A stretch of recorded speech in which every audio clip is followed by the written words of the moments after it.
Hey guys, welcome back. This is Otaku Gamer, and you're watching Let's Play The Legend of Zelda Ocarina of Time. In the last part, we met Princess Zelda. You all remember who that is? It's not this guy. This guy is Link. The princess is Zelda. Sorry, I had... It's the number one concern by anyone playing this game, is that nobody knows who Zelda is. Anyway, I'm going to shut up about that. We also came to Lon Lon Ranch and learned a couple new songs and got a bottle. So we're done here, so let's go to Kakariko. So you see that mountain in the distance? Kakariko is below that mountain, so we're going to go that way. And it looks like it's gonna be nighttime before we get there. That's actually not a bad thing, because what we want to do first in Kakariko can only happen at night. So it's actually very good that it's gonna be nighttime. I don't know how I timed it this perfectly, actually. I thought I was gonna have to do a cut where I waited for the for it to turn to night, but I guess not. Real quick, let's just see here. Nope, no Skulltula. Alright, let's go inside.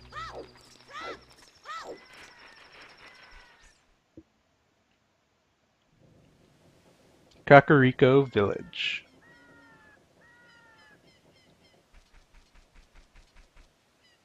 Alright. Well, the first thing we want to do is go over to this tree and stare at this creepy guy. Wow, you're creepy. Let me get a better look. Oh my god. Wow. Nintendo 64 polygons, although I'm pretty sure he was supposed to be creepy. Ah! Forgot that that's not how you control the camera. Anyway, we want to roll into this tree. Oh, we have a Skulltula! Bet none of you saw that coming. Alright.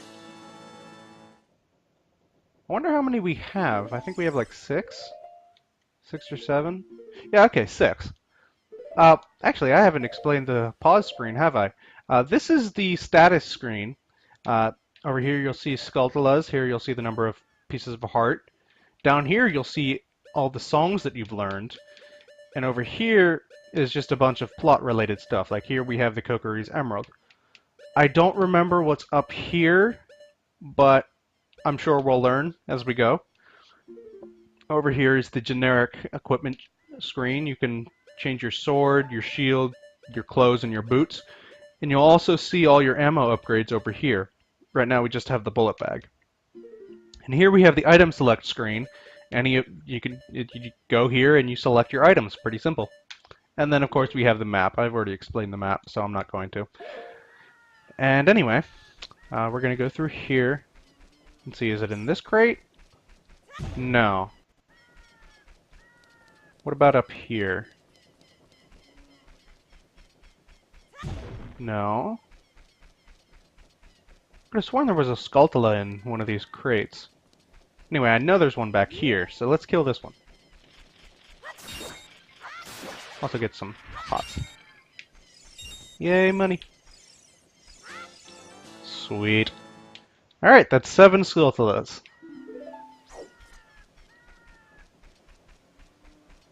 The next one is up there on that ladder. Use your slingshot to get it and climb up and get the token. Takes a while. I don't know why they had to make this tower so tall. Alright, got another token. And nobody's even up here. Alright, whatever. Let's drop. Whatever. You took half a heart of damage. You're fine. Next Skulltula is over here.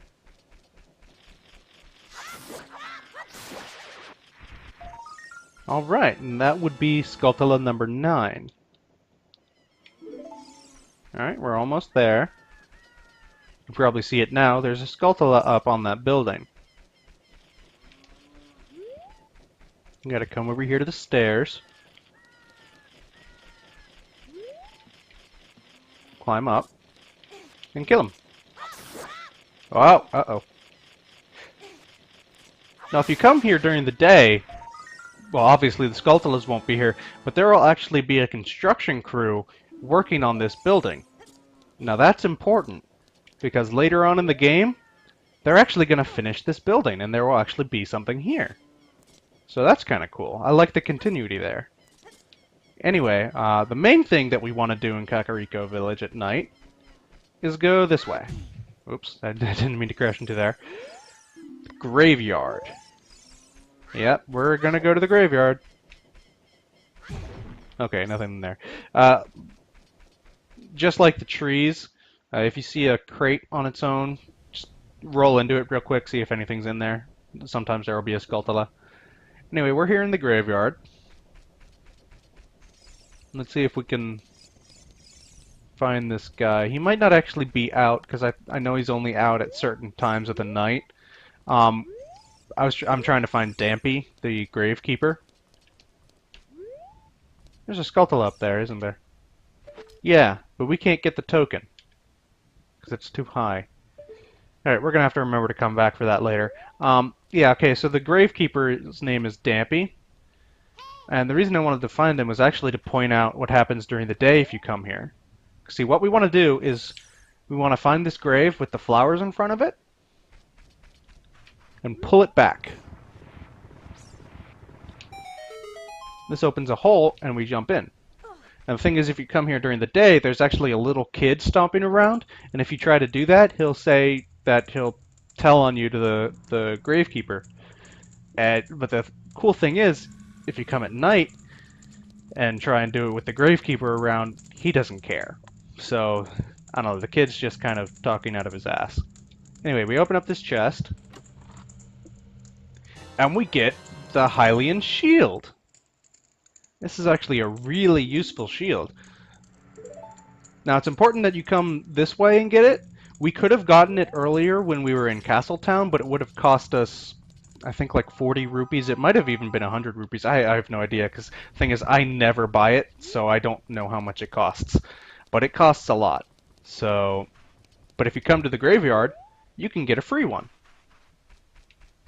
Now, I'm not going to equip it now because it's not quite useful right now. Well, why not? I'll show it off a little bit. The thing is, when you're a kid, the shield's too big and too heavy, so you can't actually hold it properly. But what you can do, press R, and you just kind of duck underneath the shield, and it'll protect your entire body. You're kind of like a turtle that way. And that's actually pretty useful for some of the enemies in the next dungeon. But for now, I'm just going to switch back to our regular shield because, you know, that's more useful to us right now. Anyway, if you look down here on the ground... Navi, I told you, I forgot.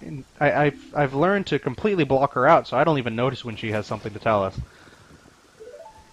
Anyway, if you look down here, you can see the Triforce in the ground.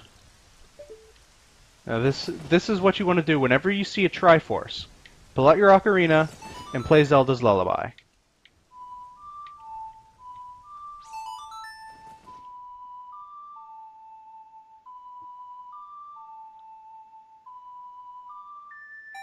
The thing is, the Triforce is the symbol of the royal family. And remember what Impa said, the Zelda's Lullaby will help prove our connection to them.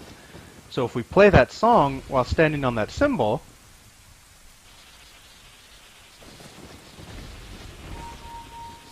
we blow up a gravestone.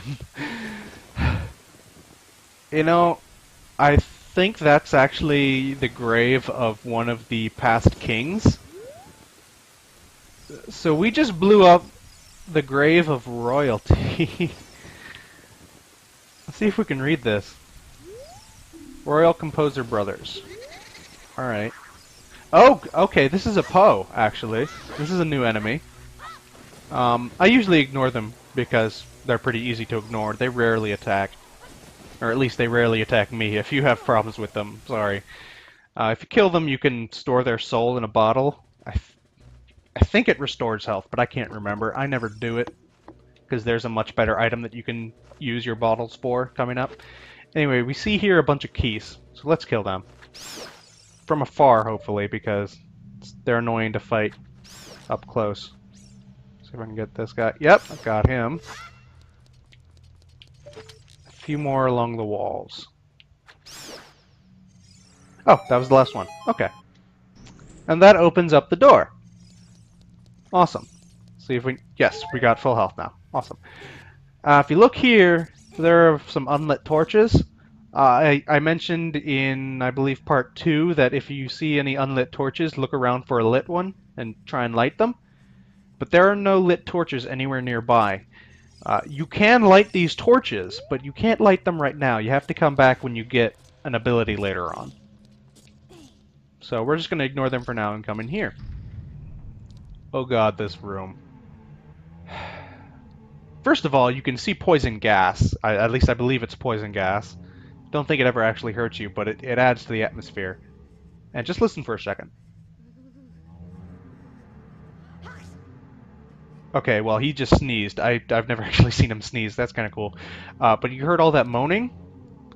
That's these guys. Redeads. The Zelda universe's zombies. Oh god, these guys are terrifying. They terrified me as a kid. I'm not too scared of them anymore because I've kind of grown older. But I do have this one friend who, to this day, is just terrified of these guys. Link, stop sneezing. But he's terrified, and I always laugh at him for it because I'm like, dude, you're 21, you're in college. Stop being scared of these guys. But the thing to remember about them is if you get up close to them, they'll scream and freeze you. They will freeze you and you can't move. And then they'll jump on you and start eating your brain. And oh god, oh god, oh... I was actually just going to demonstrate it, but I guess he killed me. That's actually quite embarrassing. Yeah, let's go ahead and save and continue playing. Cross your fingers, cross your finger... Okay, thank god. You never know where the game is going to start you when you get a game over. If you're in a dungeon, or even just like a mini dungeon like this place is, you'll usually just start at the very beginning of it. But if you're outside, it'll usually start you back at your house in Kakariko. So if you're on the other side of the world, that can be a problem. Anyway, even though these guys can freeze you if you run in front of them, if you run behind them, they're actually pretty easy to avoid. So nothing to worry about there. They will freeze you, but it only lasts for a couple seconds, and they're too far away to reach you in time. They move really slowly, so... Okay, so I lied. There are some lit torches, but they're way too far away for you to get to the other ones in time. So, yeah, we're still going to ignore them. Anyway, let's read this wall. This poem is dedicated to the memory of the dearly departed members of the royal family. See, we did blow up a royal gravestone. Oh, man. Oh, man. I hope that doesn't come back to haunt us. Get it? We're inside of a grave and haunt and... Yeah, okay, I'll shut up. The rising sun will eventually set, a newborn's life will fade. From sun to moon, moon to sun, give peaceful rest to the living dead. This is an interesting poem, huh? Yeah, it kind of is. Something is inscribed on the tombstone. That looks like a song. Oh, secret melody. Yeah, it is a song.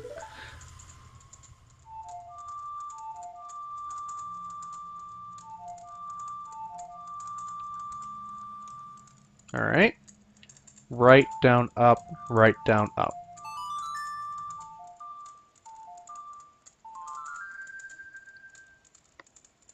Alright, this is the sun song.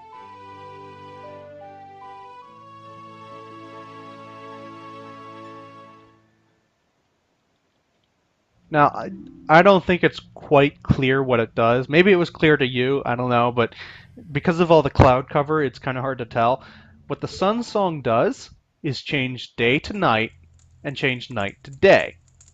Now remember in, I believe it was the last part, I mentioned that we'd get an item that would allow us to ignore the passage of time. That's this song right here. Now whenever we need it to be nighttime, we just play the song and we're good to go. Another thing to note about this song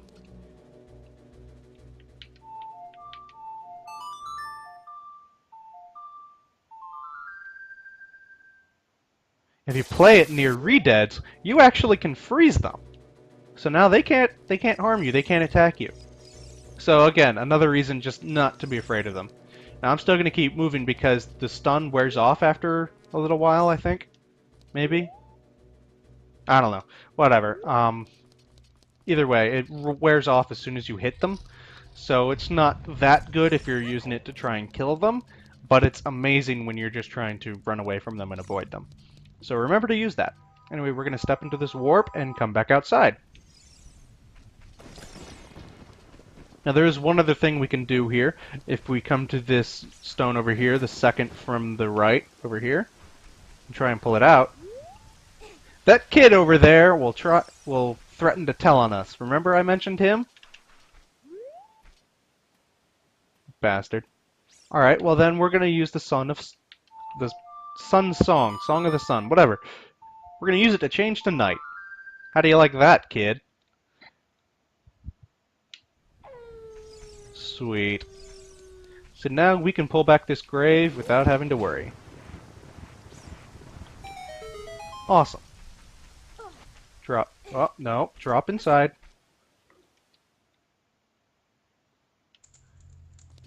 Now you may be wondering why we came in here. Because there's a redead here. First we're going to freeze him. If I can play the song right.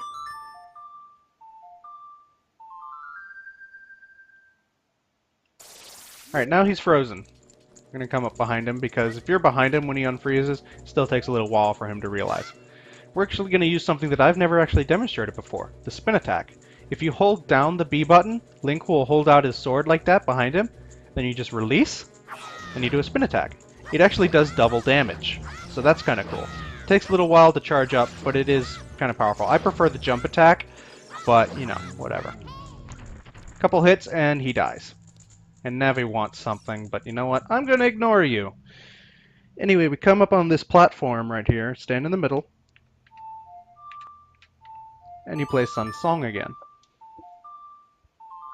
What this will do is spawn a chest. And actually, if you stand in just the right spot, it'll spawn right under you, and you'll end up in the air. It's kind of cool. But we're going to open up this chest.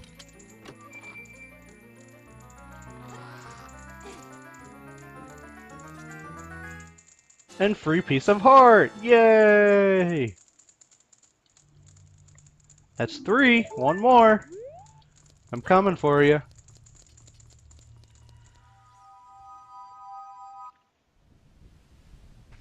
Alright. So, we are done with the graveyard. Awesome. Now there is one more thing we can do in Kakariko Village during the day. But I don't think we have time in this video to do it. It takes a couple minutes.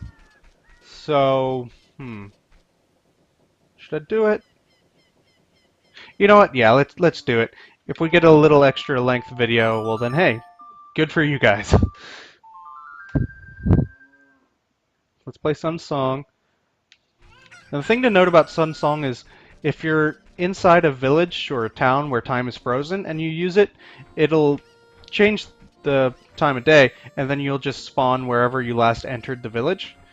But if you're outside, you'll actually be able to see the passage of time. So it won't be instantaneous when you're out in the field. Anyway, let's talk to this girl, because she seems a little upset. What should I do? My cuckoos have all flown away. You, little boy, please help me bring them back to this pen. Alright, let's... If you listen closely in the background, you can hear Navi complaining, but you can also hear the chickens. Yep. The first one's over here. We want to grab him. And we go this way. We bring it back to the pen right next to the lady.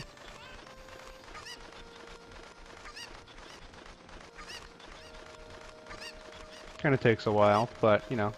It's worth it in the end, believe me. Oh, yeah, and there's a chicken over here, too. Imagine that. We're actually not going to use this... We're not going to throw this guy into the pen just yet. We're going to come up here and use him to fly to this ledge.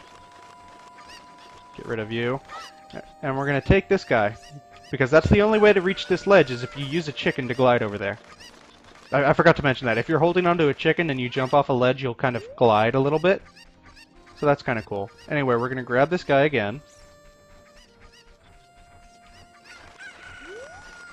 And again, we're not going to put him into the pen just yet. So we're going to use him again. Come up here.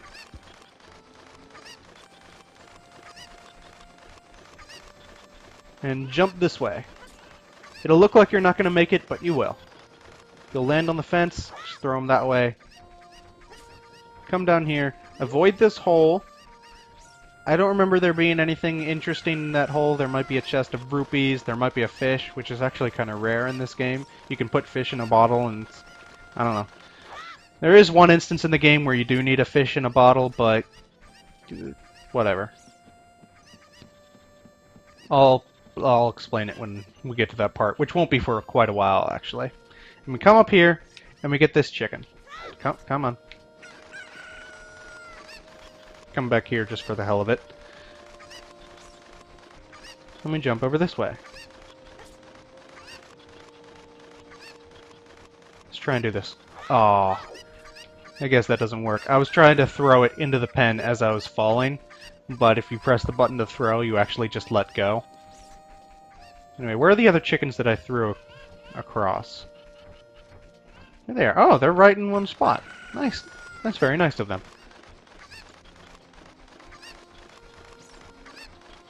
Alright, so that's how many chickens. I think that's 4.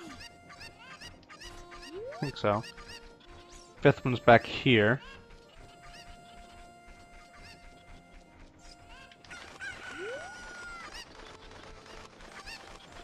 Sorry if the commentary is kind of getting a little lax, but there's really not much to talk about here. We're going to find chickens and pick them up and return them to their master.